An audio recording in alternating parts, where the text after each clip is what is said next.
il arrive dans la vie d'une personne, d'un opérateur économique, d'une entreprise, de bénéficier d'un accompagnement financier auprès d'une institution financière. Mais le vrai défi est comment gérer ce crédit et comment éviter le non-remboursement. C'est ce thème que nous allons développer dans cette vidéo. Donc, je vous invite à faire du bien à votre entourage en leur partageant massivement cette vidéo. Pour ceux qui suivent cette chaîne pour la première fois, je suis coach Jude Aroteviakwe.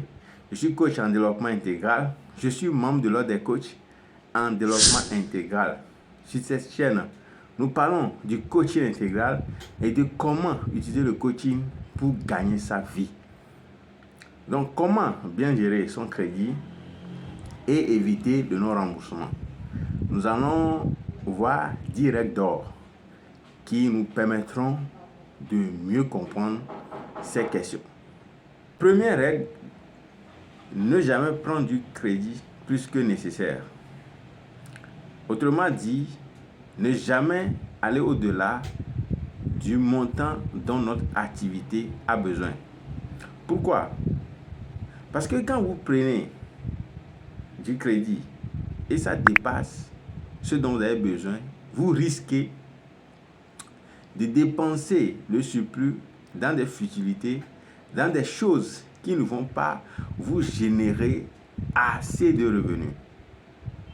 Vous comprenez? Or, le crédit que vous avez pris auprès des banques, auprès des institutions financières, c'est à payer avec des intérêts. Et vous partez acheter autre chose qui ne va pas vous rapporter des intérêts, non, c'est à éviter. Vous voyez? Donc, deuxième règle, c'est de ne jamais prendre plusieurs crédits à la fois. Prendre plusieurs crédits à la fois revient à avoir plusieurs échéances et vous risquez de dépasser votre capacité de remboursement et ainsi d'avoir des difficultés pour bien rembourser le crédit. Troisième règle, ne jamais jouer à la loterie avec l'argent du crédit ou l'argent, votre propre argent. Vous voyez?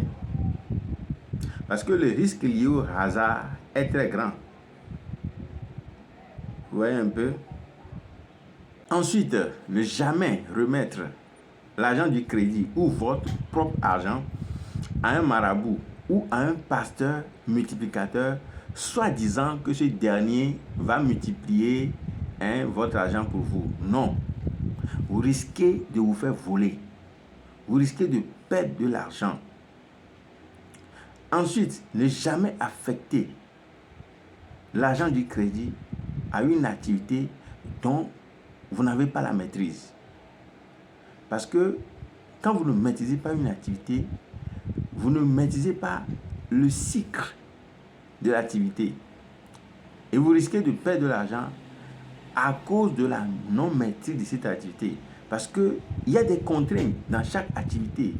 Il y a des difficultés qui surgissent. Vous voyez? Donc, quand vous mettez votre argent ou votre argent de crédit dans une activité dont vous n'avez pas la maîtrise, c'est évident que face à des contraintes, face à des difficultés, que vous n'arrivez pas à les surmonter. Vous voyez? Donc, c'est dangereux. Ensuite, ne jamais prêter une partie du crédit à une autre personne parce que ce dernier risque d'être insolvable et cela va agir négativement sur vous parce que votre fonds de commerce va diminuer et vous aurez des difficultés pour tourner votre activité. Vous voyez un peu? Donc, ne jamais acheter les biens personnels avec l'argent du crédit. Parce que ces biens personnels ne vous apportent pas de revenus. Vous voyez? Ensuite, ne jamais soutenir la famille avec l'argent du crédit. Quand quelqu'un veut faire un mariage, quelqu'un est souffrant, ou bien il y a décès, ne jamais soutenir la famille avec l'argent du crédit. C'est très important. Avant-dernière règle, c'est de ne jamais donner la dîme avec l'argent du crédit. Bien sûr, ne soyons pas étonnés. Bien sûr, tout ce dont je viens de citer, soutenir la famille, donner dîme, acheter des biens personnels, on le fait avec le surplus, les intérêts que vous gagnez dans votre activité. Ouais, non? Quand vous faites votre activité, les intérêts que vous gagnez, c'est dans ça que vous payez la dîme, c'est dans ça que vous soutenez la famille, et ainsi de suite. Vous voyez un peu?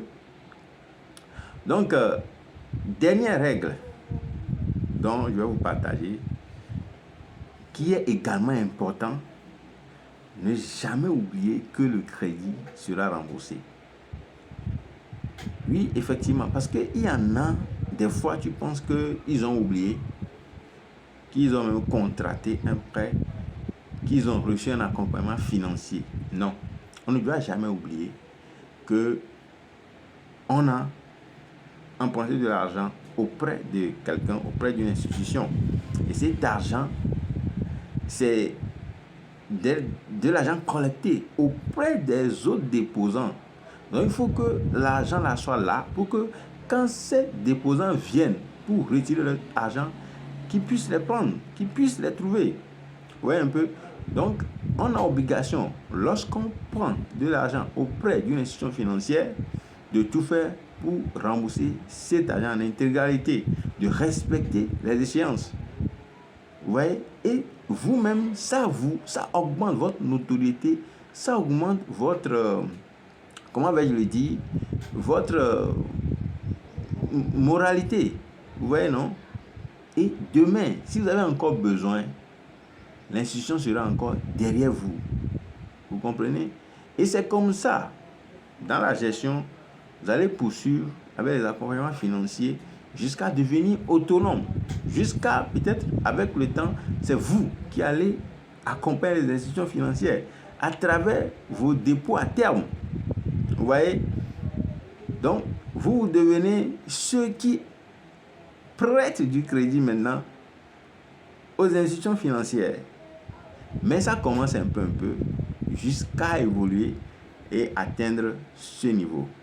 Donc, nous sommes à la fin de cette vidéo. Je vous invite à la partager à votre entourage pour leur faire du bien. Parce que c'est une question très cruciale. C'est une question très importante.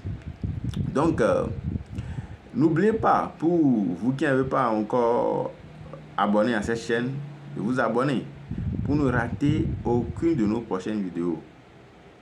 On est ensemble pour tout gagner, à tout moment, dans le bonheur. Ciao.